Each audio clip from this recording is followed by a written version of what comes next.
I don't really remember, actually. I don't even remember daunting. Yeah. As like. It was scary. Yeah. I think aphasia is extremely difficult to deal with. Living with Aphasia is a local charity for people in Devon who have aphasia, and that's about 6,000 people. So aphasia is a language impairment caused by brain damage, usually often by a stroke. 20 to 40% of people who survive a stroke can experience aphasia. There is no other service for people with aphasia, so after they've had this rehabilitation, it's tricky sometimes to find activities to reconnect with life again. So that's what our aim is, to build a small community of people with aphasia and help them to live their lives successfully. Somebody might have a problem understanding language, they might have a problem with reading, they might have a problem with expressing speech and finding the correct words, and they might have a problem with writing. I remember coming here, but I don't know why. I didn't know you. No. I couldn't remember faces, I couldn't remember names, anything. People make sympathetic noises. They all say they understand.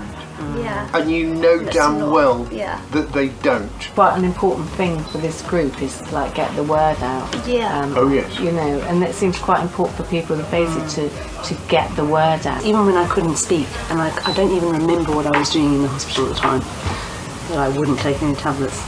And I think if I'd have been carrying lots of pills for the depression, I'd probably still be taking it now. Music has been quite brilliant. Yeah. I've had such fun.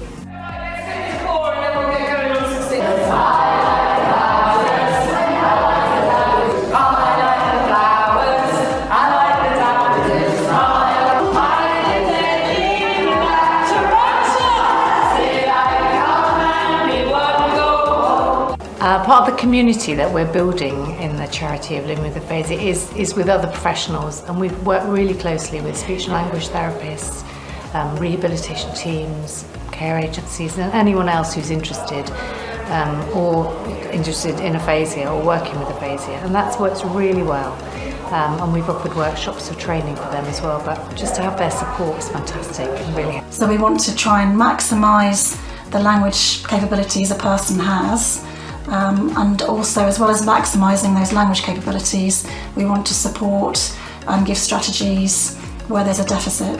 Again, it's very individualised, and we tend to start off with a set number of sessions perhaps for them to reach a goal that they've identified in improving an aspect of their language or deficit that they've got, or to try and reach a functional goal.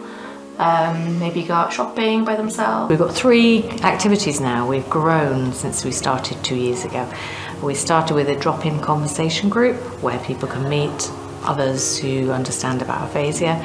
We've now got a singing group, which is fantastic, and we do little performances. And we've also just started an art group, which is brilliant for people to communicate through art, through artistic mediums, and experiment and gain confidence. I think humour is so important when you've gone through a stroke or something similar. People with aphasia, when they've had their stroke and had the diagnosis of aphasia and had the rehabilitation, it's fantastic. It's a very confusing time, and the speech and language therapists do a fantastic job of helping them and their families understand what's gone on. And then when that therapy ends, that's really when our charity kicks in, and there's opportunities here for people to practice their talking skills, to practice their reading skills, their communication skills, and get on with life, but in a supported environment. And also fantastic for them to meet other people who are in the same situation, and I hear time and time again how important that is for people with aphasia.